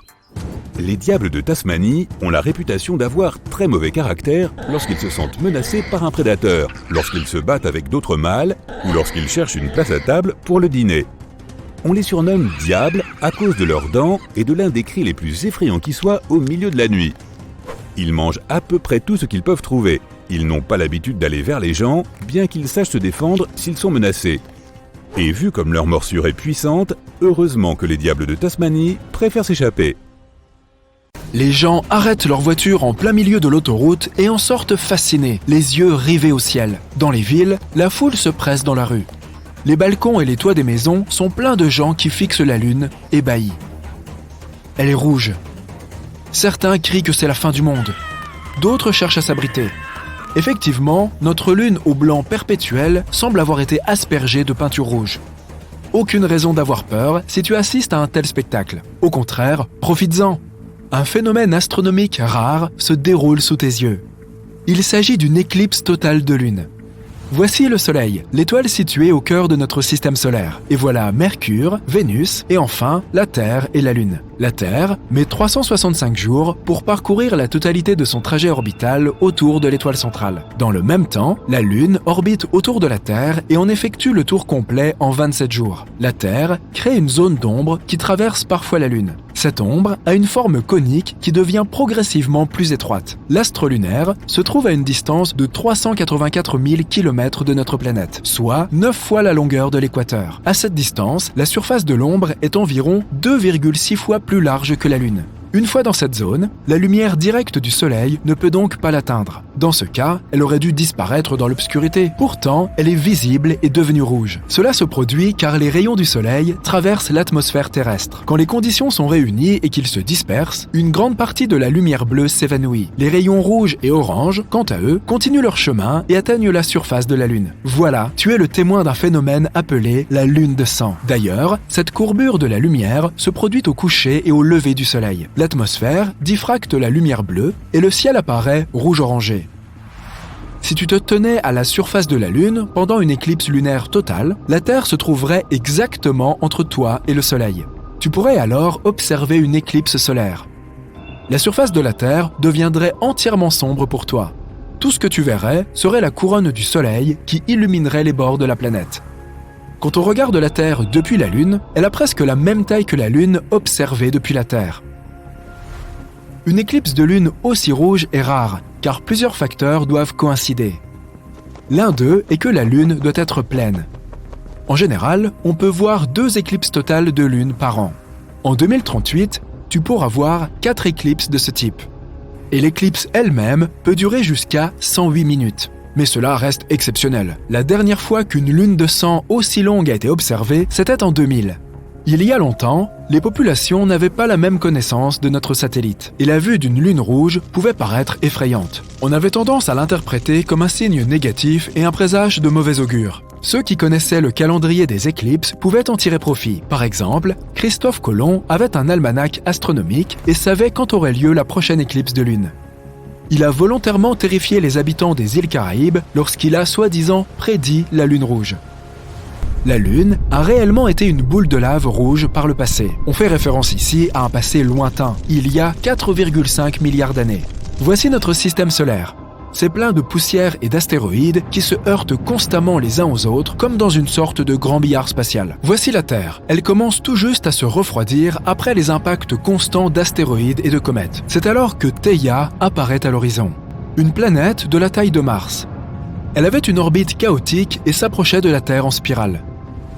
Une collision était inévitable. Et à un moment donné, l'un des plus grands crashs de notre système solaire a eu lieu. Theia a frappé la Terre de plein fouet, arrachant une partie de la croûte terrestre qui s'est retrouvée projetée dans l'espace. La Terre, à son tour, a absorbé une partie de la planète qui l'a percutée. Les débris de la collision ont tourné autour de la Terre pendant un long moment. Ils formaient une sorte d'anneau, similaire à ceux de Saturne. Les débris en orbite se sont heurtés et empilés autour d'un centre de gravité commun. C'est ainsi que la Terre a eu sa Lune. Il y a une théorie qui dit que cette collision a participé à la naissance de la vie sur notre planète. Theia a frappé la Terre à un angle parfait. Si la collision avait été frontale, les 2 planètes auraient probablement été détruites dans une gigantesque explosion. Si l'impact avait été latéral, il n'y aurait pas eu assez de débris dans l'orbite de la Terre pour former la Lune. Mais nous avons eu le ticket gagnant. La Lune a stabilisé la rotation de la Terre. La collision a brisé la croûte solide de la planète et a permis aux océans de se former. Tu vois où on veut en venir ? L'eau est à la base de la vie. Lorsque les noyaux de la Terre et de Theia ont fusionné, provoquant la création d'une puissante magnétosphère qui protège tous les organismes vivants des radiations solaires. La Lune, avec le Soleil, contrôle les marées. La gravité lunaire semble attirer à elle l'eau de la surface terrestre, tout comme le Soleil. Autrement dit, si la Terre était une boule d'eau, il y aurait 2 montagnes, une du côté de la Lune et une du côté du Soleil. Et comme la Lune se déplace autour de la Terre, cette montagne d'eau se déplace de la même façon. Si tu te trouves en pleine mer avec 1 mètre, tu verras que la Lune exerce une force d'attraction qui l'élève de 10 à 15 cm. La Lune est liée à la Terre par la force gravitationnelle. C'est la raison pour laquelle elle ne nous montre qu'un seul côté, comme Mercure et le Soleil. Mais la Lune n'est pas pour autant dans un état stationnaire. Elle s'éloigne d'ailleurs progressivement de notre planète d'environ 4 cm par an. Lentement mais sûrement, dans plus ou moins 600 millions d'années, elle aura tellement rétréci dans notre ciel que nous ne pourrons plus voir les éclipses de Lune. Tu vois ce cratère ? C'est Tycho. Il est visible pendant la pleine lune à cause de ses rayons brillants qui s'étendent sur des milliers de kilomètres depuis son épicentre. C'est le plus jeune cratère sur la Lune. Les scientifiques disent qu'il est apparu là suite à l'impact d'une météorite il y a environ 109 millions d'années. À cette époque, les dinosaures, qui arpentaient encore la surface de notre planète, ont peut-être aperçu l'impact. Celui-ci a très probablement été accompagné d'une grande explosion comme une salve dans le ciel nocturne. L'humanité adore explorer la Lune. Nous avons mené un paquet de missions là-haut. Au total, 12 personnes ont posé le pied sur la Lune. La force gravitationnelle y est 6 fois moins importante que sur la Terre. Si un individu sur notre planète pèse environ 80 kg, sur la surface de la Lune, la balance n'affichera que 13 kg, soit le poids d'un chien moyen. C'est pourquoi les astronautes bougeaient, sautaient et tombaient de façon si étrange sur la Lune. Si tu t'y trouvais, ta force serait multipliée par 6. Ici, sur Terre, une personne peut soulever en moyenne une charge de 60 kg. Mais sur la Lune, tu pourrais soulever une grosse moto ou un grizzly. La surface de la Lune est couverte de régolithes. Il s'agit de la poussière lunaire qui recouvre le sol ferme. Cette poussière conserve très bien les empreintes de pas. La plus célèbre de ces empreintes, qui a donné lieu à de nombreuses théories farfelues, est celle-ci. Voici l'empreinte et voici la chaussure qu'il a laissée. Mais la chaussure est complètement plate. L'explication est simple. Les astronautes portaient des bottes supplémentaires pour marcher sur la surface lunaire. Elles ont exactement le type de semelle qui a laissé ces marques. En plus des empreintes de pas, nous avons laissé plein d'objets sur la Lune. Parmi eux, plusieurs rovers lunaires, mais aussi une balle de golf, des drapeaux et des déchets humains. Il y a aussi beaucoup de satellites brisés et de pièces de fusées. En tout, il y a environ 187 000 kg d'objets fabriqués par les humains. C'est le poids de 3 avions de ligne, ou 31 éléphants adultes. À l'avenir, nous prévoyons de reprendre les missions vers la Lune. De nouveaux alunisseurs exploreront la surface de notre satellite pour y trouver des ressources naturelles. C'est aussi un endroit idéal pour tester de nouveaux rovers. Nous allons même construire une structure similaire à la Station spatiale internationale en orbite de la Lune, la Lunar Orbital Platform Gateway. Ce sera une plateforme très pratique pour explorer la Lune et lancer des engins spatiaux dans l'espace lointain. Si tu pars d'ici, le vaisseau spatial n'aura pas besoin de dépenser la quasi-totalité de son carburant pour surmonter la force de gravité terrestre. Une station de ce type permettrait donc d'économiser du carburant et de l'argent. Les scientifiques espèrent que nous serons en mesure d'extraire de l'eau de la surface de la Lune. Il a en effet été démontré que de la glace s'y trouvait, notamment au fond des cratères que la lumière du soleil ne peut atteindre. Peut-être y enverrons-nous un rover capable de forer à quelques mètres de la surface pour y chercher de l'eau. L'humanité a déjà la technologie pour construire une véritable colonie lunaire. Jusqu'à 3 jours de voyage seraient nécessaires pour y aller. Il faudrait d'abord apporter suffisamment de panneaux solaires et de matériaux de construction sur la Lune. Celle-ci ne possédant pas d'atmosphère propre, ses habitants potentiels seraient donc démunis face aux radiations solaires. Cela implique la construction de maisons en sous-sol pour les protéger. Les imprimantes 3D modernes permettront de faciliter et d'accélérer la construction. Cependant, les réserves de nourriture et d'eau ne peuvent être maintenues que par un approvisionnement constant depuis la Terre. Il en va de même pour l'oxygène. Chaque lancement de fusée coûtant des millions de dollars, la colonisation de la Lune reste pour l'instant en question. La Lune pourrait aussi bien devenir un objet de tourisme spatial. Imagine, un vaisseau décolle de la Terre. 3 jours de voyage et tu es en orbite autour de la Lune. Le module lunaire se désarime et tu atterris à la surface. Tu montes sur un rover, tu explores les cratères, puis tu retournes sur le module d'atterrissage. Les moteurs démarrent et l'atterrisseur te remet en orbite. Tu t'amarres au vaisseau et retournes sur Terre. Ça promet d'être un super programme pour une semaine de vacances. Dans de nombreuses villes et forêts, il y a des marques de couleurs sur les arbres qui peuvent sembler bizarres pour un œil non averti. En fait, la plupart de ces marquages sont utilisés pour 2 raisons. D'abord, pour faire ressortir les arbres à couper, à épargner ou à éviter. Et ensuite, pour établir une ligne de démarcation visible délimitant une portion de forêt que l'on possède. Il n'y a pas de règle spécifique pour la couleur ou la forme des marquages, mais les plus universels pour la coupe sont des lignes bleues, tandis que ceux qui indiquent la préservation sont généralement orange ou jaune. Les arbres situés dans les limites de la ville sont généralement marqués pour la coupe par des lignes ou des points de couleur rouge, orange ou jaune. Si tu vois un tel marquage sur un arbre et que ta voiture est garée à proximité, il vaut mieux la déplacer pour éviter que l'arbre ne lui tombe dessus quand il sera élagué. Les arbres d'une forêt peuvent être marqués pour leur préservation, notamment s'ils ont un intérêt pour la vie sauvage comme des cavités dans lesquelles les animaux peuvent s'installer, ou encore parce qu'il y a des nids sur leurs branches. Il est fréquent de laisser des arbres intacts pour ne pas déranger les oiseaux et les autres animaux qui s'y trouvent. Les grands arbres sains qui portent des graines et des noix sont marqués de la même manière car ils fournissent de la nourriture à beaucoup d'animaux qui se nourrissent de ces fruits. Étonnamment, les arbres en mauvaise santé peuvent aussi être protégés, par exemple si les pivers semblent les apprécier, ce qui signifie qu'ils recèlent de nombreux insectes dont les oiseaux raffolent. Les marques de couleurs sur les arbres d'une forêt peuvent aussi signifier son appartenance jusqu'à une certaine limite à un propriétaire qui souhaite le faire savoir. Ces marques peuvent être de n'importe quelle couleur et de n'importe quelle forme, mais elles ont toujours deux caractéristiques spécifiques que tu ne peux pas manquer. La première est que les marques sont alignées de façon relativement droite, de façon à signifier la limite d'un territoire. La seconde caractéristique est que selon les règles, les marques doivent être assez proches les unes des autres, afin que la suivante soit clairement visible depuis la précédente et inversement. Certains pensent que des marques jaunes sont laissées sur les ginkgos femelles, qui poussent autour des villes américaines, mais il n'y a pas de preuve concrète de cela. En revanche, tu peux trouver une carte détaillée de l'emplacement de ces arbres à New York ou à Washington, par exemple. Les ginkgos femelles méritent leur propre carte car ils produisent des fruits à l'odeur nauséabonde. Si tu as déjà eu un morceau de beurre rance dans ta cuisine, tu connais probablement ce parfum. Ces arbres ont été apportés aux États-Unis au XVIIIe et XIXe siècle, à l'époque où l'attrait pour l'exotisme était fort. Et comme les ginkgos sont des arbres très robustes qui peuvent résister à des conditions difficiles, ils sont devenus populaires dans le pays.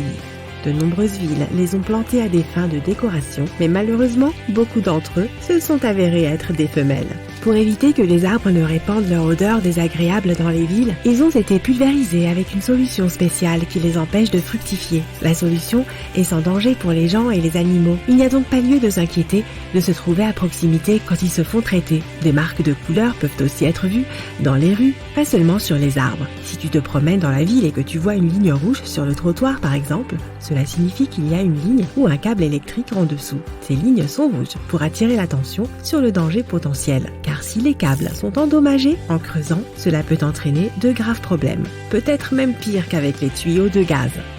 Les lignes oranges ont essentiellement la même signification, sauf qu'elles indiquent la présence d'une ligne ou d'un câble de télécommunication ou de signalisation. Ces câbles ne transportent pas d'électricité, donc les perturber n'est pas aussi grave que d'endommager des câbles électriques. Mais cela causerait quand même beaucoup de désagréments aux gens du quartier. Par exemple, la rupture d'un câble en fibre optique pourrait couper Internet dans une vaste zone jusqu'à ce que les dommages soient réparés. Une ligne jaune signifie qu'il y a du gaz naturel, du pétrole, de la vapeur, de l'essence ou un autre conduit de matière inflammable en dessous. Les lignes sont généralement dessinées de manière à montrer la direction dans laquelle le tuyau est posé en dessous et la ligne elle-même se trouve en son centre. Le jaune est une couleur d'avertissement au même titre que le rouge, ce qui est parfaitement logique, puisqu'un tuyau de gaz percé et une étincelle peuvent entraîner une véritable catastrophe. Les lignes vertes signifient qu'il y a un égout ou un collecteur d'eau pluviale sous terre.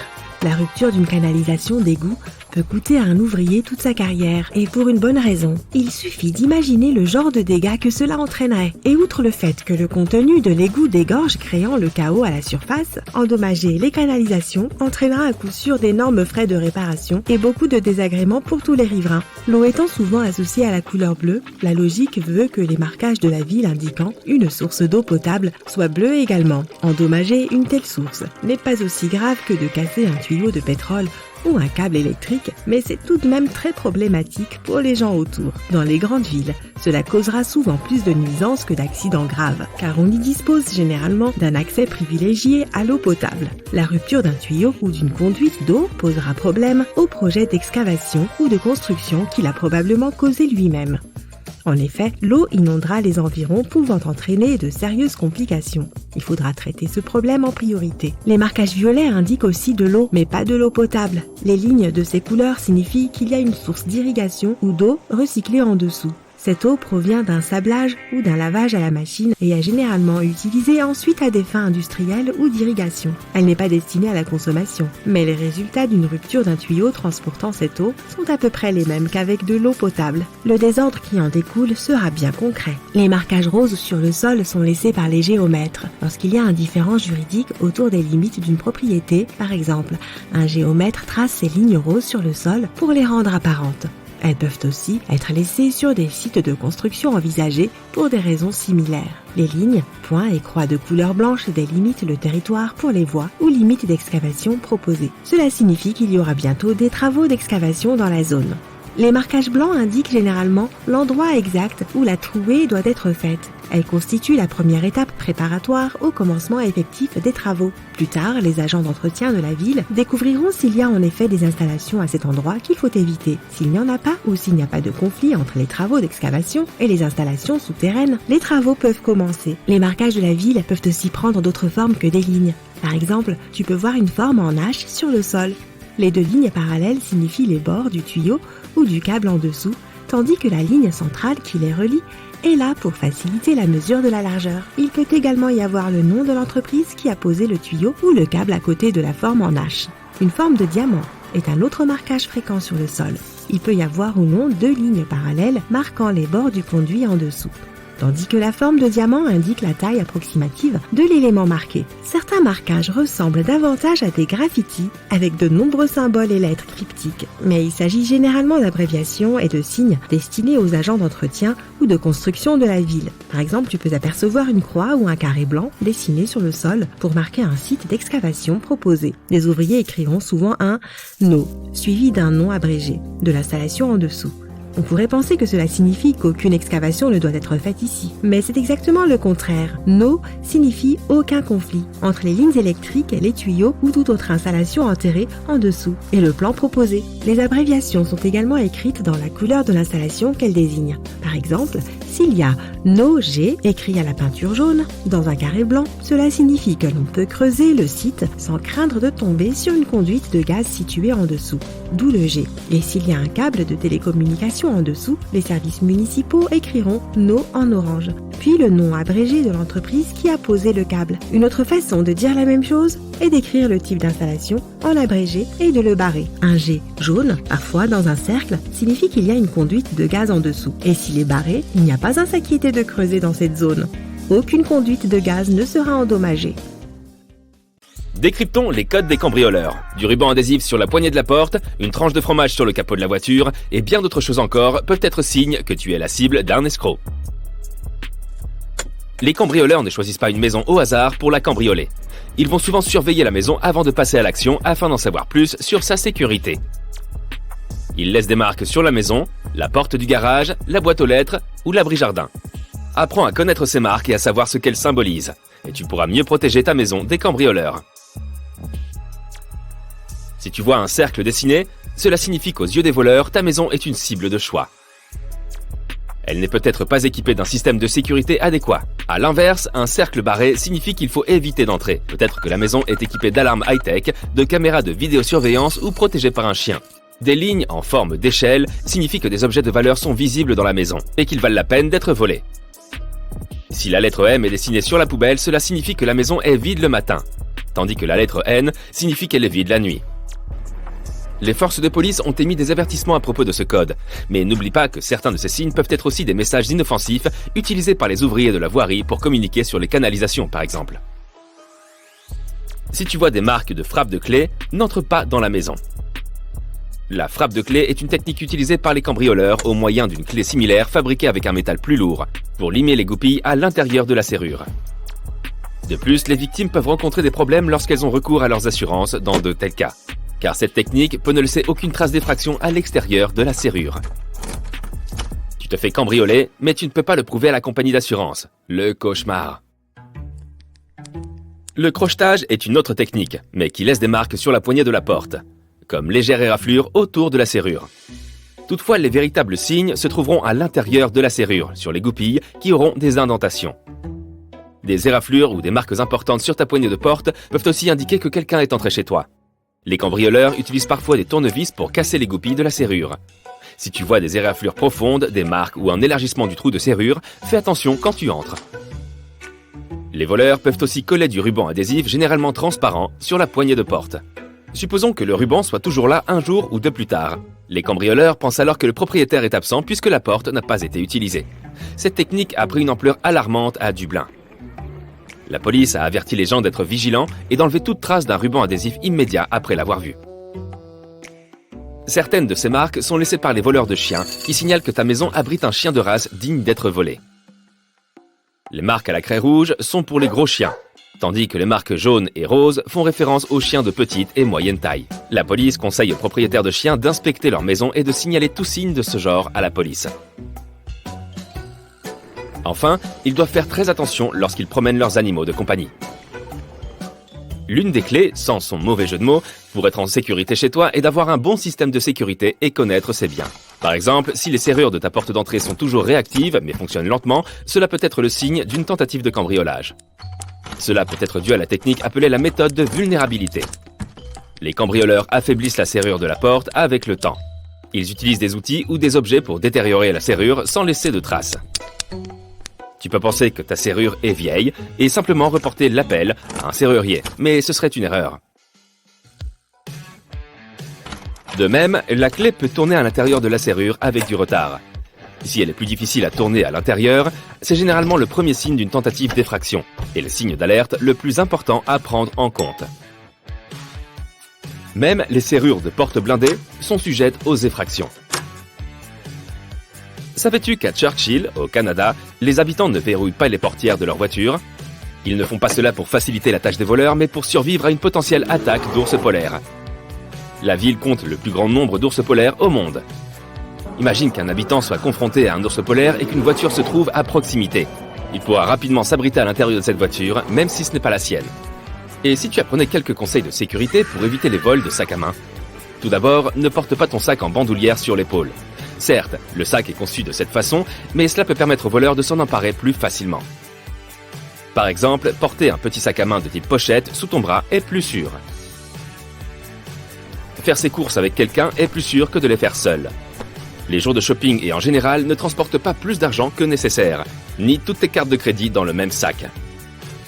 Ne garde sur toi que ce dont tu as besoin pour la journée, même pour un court laps de temps. Ne laisse pas ton sac à main dans le caddie ou sur la caisse. Venons-en maintenant aux arnaques. C'est lorsque tu crois que tu ne peux pas être arnaqué que tu te laisses plus facilement avoir par les escrocs.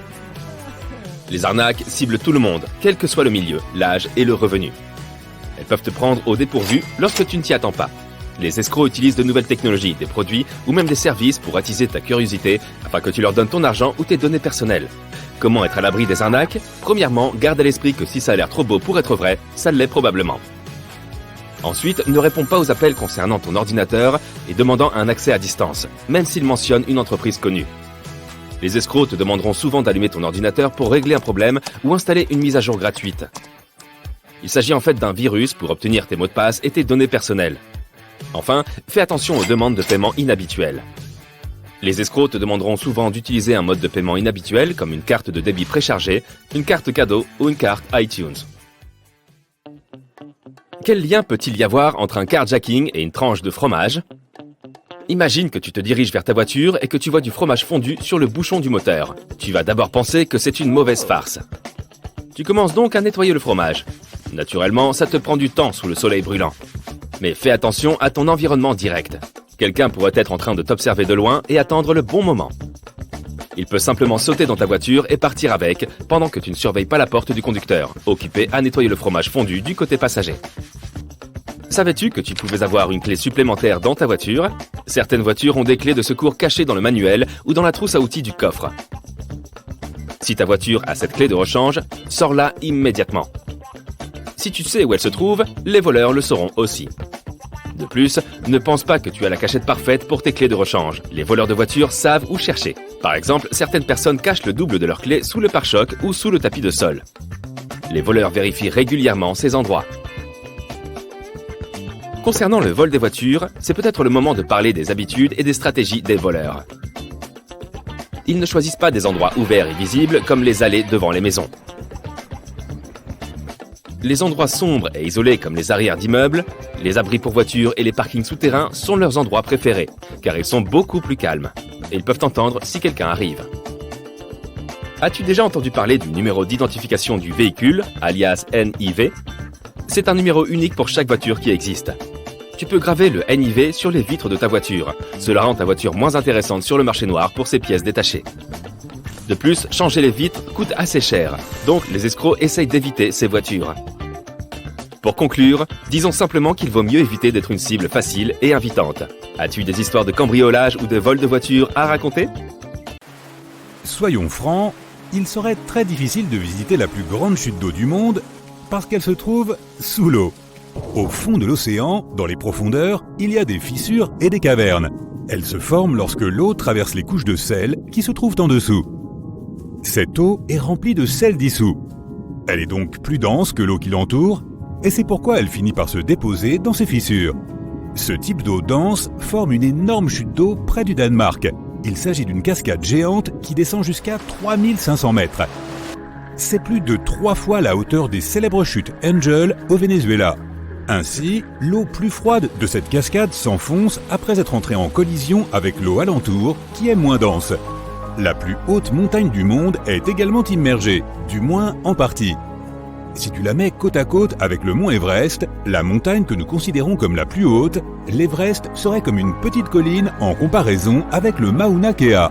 C'est une montagne géante, mais aussi un volcan qui se trouve à moitié au-dessus de l'eau et à moitié sous l'eau. De haut en bas, elle culmine à 10 211 mètres, soit près d'1 kilomètre entier de plus que l'Everest. Le Titanic avait failli avoir une collision quelques jours avant de heurter un iceberg et de couler. C'est ce qu'un steward du navire a écrit dans une lettre à sa femme. Il a mentionné que lorsque le Titanic quittait le quai en avril 1912, il a failli entrer en collision avec le SS City of New York. Ils ont réussi à éviter cet accident et ont pris la mer pour un voyage qui allait devenir l'un des plus grands mystères et l'une des plus grandes histoires de l'histoire moderne. Donc un simple petit accrochage dans le port aurait pu sauver toutes ces vies. Waouh! Nous avons tous des empreintes digitales et des empreintes de langue uniques qui nous rendent différents les uns des autres, même les vrais jumeaux. De la même manière, tu peux identifier les lions grâce à leurs moustaches.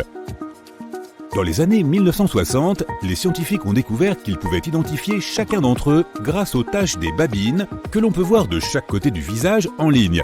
Si tu t'approches pour voir, un peu plus près, eh bien peut-être qu'il va nous falloir juste faire confiance sur ce point. Il y a une certaine espèce de poisson prédateur qui peut marcher sur la Terre.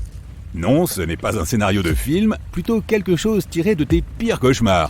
Ces animaux sont appelés poissons tête de serpent, et ils sortent parfois sur la terre ferme lorsqu'ils cherchent de la nourriture. Ils ont évolué et possèdent des branchies et un organe spécial qui leur permet de respirer de l'oxygène situé dans leurs arcs branchiaux. Donc ils ne sont pas pressés de revenir à l'eau tout de suite. Ils se laissent tomber sur leurs nageoires et peuvent se déplacer jusqu'à 0,4 km. Ces créatures peuvent peser environ 6,4 kg et vivent dans différents endroits comme la Floride, la Californie et la Nouvelle-Angleterre. Comme s'ils n'étaient pas assez effrayants, les poissons-serpents sont originaires d'Asie et d'Afrique, ce qui en fait une espèce envahissante en Amérique du Nord. Cela signifie qu'ils n'ont pas de prédateurs naturels, de sorte que leur population peut croître sans contrôle. Tu t'es déjà demandé ce que faisaient des animaux en peluche attachés à l'avant d'énormes camions ? Ces jouets sont comparables aux figures décoratives qui ornent l'étrave des navires. Ces symboles ou mascottes à l'avant sont un moyen pour les navires et les camions de révéler leur identité au monde entier. De nos jours, le but du message est de pouvoir dire que les camionneurs sont inoffensifs et sympathiques. Le besoin d'envoyer ce genre de message vient peut-être du fait que les gens voient surtout les camions de livraison comme des bêtes géantes qui dominent les voies de l'autoroute avec leurs roues à crampons qui te poussent naturellement à t'éloigner. On voit aussi parfois des animaux en peluche attachés à l'avant des camions poubelles. Ce sont souvent des jouets sauvés des ordures. Ils sont peut-être vieux et défectueux, mais ils donnent quand même un peu de personnalité et de convivialité à leur véhicule. Tout comme l'autocollant de pare-choc que tu as sur ta voiture, c'est une question de personnalisation. Si tu étais sur Mars en ce moment, tu pourrais probablement apprécier d'écouter les vents qui y soufflent. Des capteurs installés par des chercheurs sur Mars ont capté des vibrations qui se sont avérées être les premiers sons jamais enregistrés du vent martien. Tu peux entendre le vent à 1 décibel que les humains peuvent percevoir, mais tu aurais tout de même besoin de l'aide de tes écouteurs. Il y a près de 50 ans, un Français, Michel Lolito, s'est attelé à une tâche très particulière, manger un avion Cessna 150. Il a développé très tôt une tolérance peu commune pour manger des choses dangereuses. Mais où était sa maman ? En fait, il souffrait d'une maladie rare, le pica, qui donne envie de manger des choses qui ne sont généralement pas considérées comme de la nourriture. comme des jouets, de l'herbe ou dans ce cas, un avion entier. Il lui a fallu 2 ans pour finir ce gros repas rempli de métal. Et puis, il a décollé. Vénus est la seule planète de notre système solaire qui tourne dans le sens des aiguilles d'une montre. À ses débuts, le système solaire était juste un nuage de gaz et de poussière tourbillonnant, comme moi dans un parc d'attractions.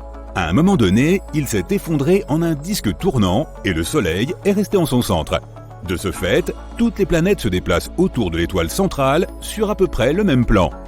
Les planètes tournent aussi dans le même sens, dans le sens inverse des aiguilles d'une montre si tu les observes d'en haut. Du moins, la plupart d'entre elles. Uranus tourne sur le côté et Vénus tourne dans la direction opposée. Cela est probablement dû à des astéroïdes géants qui les ont fait dévier de leur trajectoire il y a très très longtemps. La majorité de notre planète est recouverte d'eau, mer, océans, lacs, rivières. Mais si toute cette eau s'évaporait et retombait sous la forme d'une tempête géante, notre planète entière serait couverte de 2,5 cm de pluie. Les choses sont un peu différentes avec l'or. Tout l'or situé dans le noyau de notre planète pourrait recouvrir la Terre d'une couche à hauteur de genoux. Oui, il y a une réserve d'or dans les profondeurs. Il a coulé lorsque la Terre était encore en phase de formation, car c'est à ce moment-là que l'or était à l'état de fusion. Mais nous ne pouvons pas atteindre ce précieux métal. Trop bête! On pourrait penser qu'on peut seulement voir des arcs-en-ciel pendant la journée, mais ils peuvent aussi se produire la nuit. Ce phénomène optique rare, appelé arc-en-ciel lunaire, se produit lorsque la lumière provenant de la Lune est réfractée par des gouttelettes d'eau dans l'air. Les arcs-en-ciel lunaires sont généralement très faibles et rares, car même avec une pleine lune très brillante, la lumière produite est bien inférieure à celle du Soleil. L'inventeur des micro-ondes n'avait pas vraiment l'intention de créer l'appareil que nous connaissons aujourd'hui sous le nom de micro-ondes. En fait, il testait un magnétron de radar, qui est quelque chose comme un sifflet électrique qui produit des ondes électromagnétiques qui vibrent. Ok, alors qu'il était en train de tester tout cela et d'expérimenter l'augmentation du niveau des tubes du magnétron, il a vu que la barre de céréales qu'il avait dans sa poche avait fondu. Il a testé à nouveau ce mécanisme, mais cette fois en utilisant des grains de maïs et un œuf. Il a alors compris qu'il avait trouvé quelque chose de potentiellement bien plus utile que le problème qu'il essayait de résoudre au départ.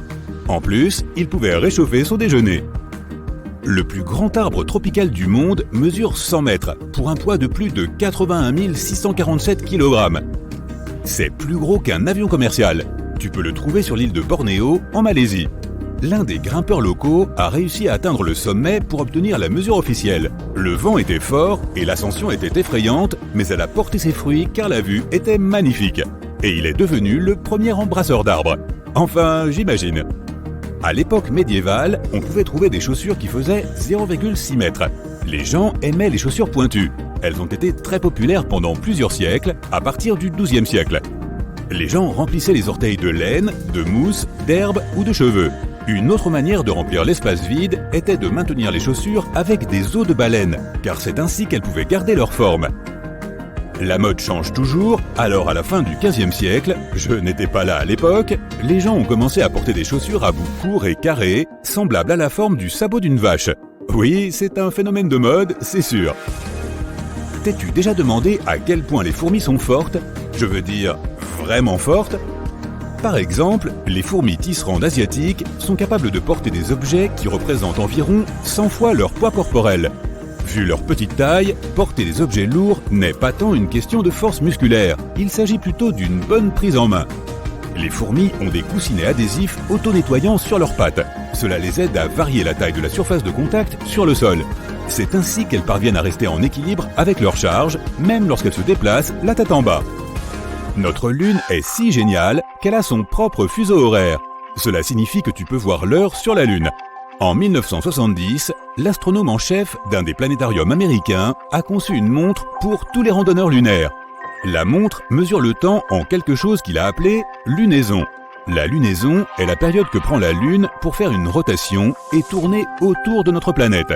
Et chaque lunaison dure presque 30 jours terrestres. Les chercheurs utilisent donc un système spécial appelé heure lunaire pour la Lune. Sur ce, je pense qu'il est temps pour moi de partir. Au revoir. Une simple éponge et du bicarbonate de soude permettent d'effacer les petites taches de graisse, les traces de doigts et les marques sur les murs, ou sur toute autre surface peinte comme les meubles et les clôtures en bois. Il suffit de saupoudrer un peu de bicarbonate de soude sur une éponge sèche et de frotter la zone maculée dans un mouvement circulaire. Utilise ensuite un chiffon propre et sec pour essuyer le bicarbonate de soude afin d'éliminer toute trace de saleté résiduelle. Si tu crains que cette technique n'abîme ta peinture, essaye d'abord un tout petit peu de bicarbonate de soude et vois comment la surface réagit. Si tu veux extraire le maximum de jus de ton citron, mets-le d'abord au micro-ondes pendant 15 secondes. Ensuite, fais-le rouler sur une surface dure. Et à présent, il n'y a plus qu'à utiliser ton presse-agrumes manuel. Lorsque tu casses du verre ou de la poterie sur le sol, il peut être difficile de distinguer et de ramasser tous ces minuscules fragments, surtout si le verre est transparent. Devine ce qui peut t'aider. Une tranche de pain. Après avoir enlevé tous les gros morceaux, passe soigneusement une tranche de pain épaisse sur le sol pour ramasser ces petits éclats. Ils devraient rester coincés dans le pain, mais veille à le faire très soigneusement ou à porter des gants de protection. Et ne te prépare pas un sandwich juste après. Je dis ça, je dis rien. Si tu es un grand amateur d'ail, voici une astuce pour toi. Coupe un bulbe d'ail en deux et frotte-le dans un bol vide pour lui donner une saveur agréable.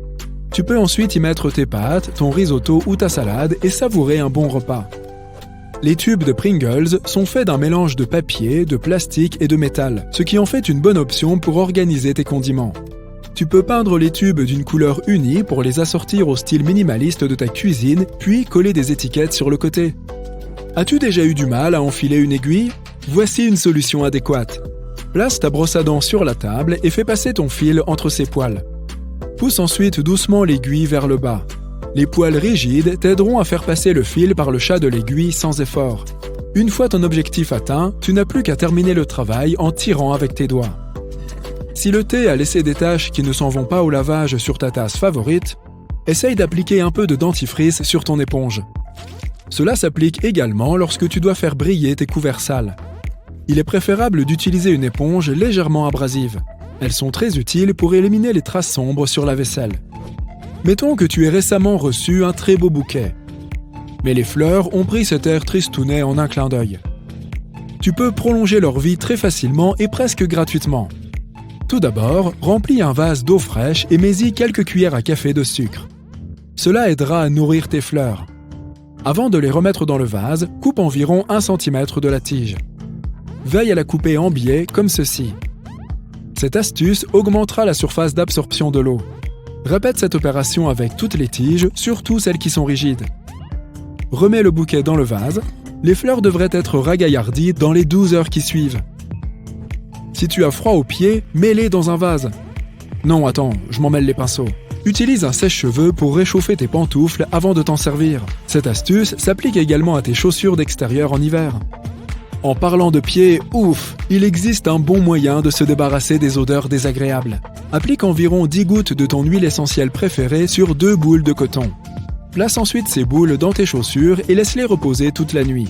Le matin, retire-les et profite de cette nouvelle fragrance exotique. Tu peux aussi mélanger plusieurs de tes parfums préférés pour personnaliser encore plus l'odeur de tes chaussures.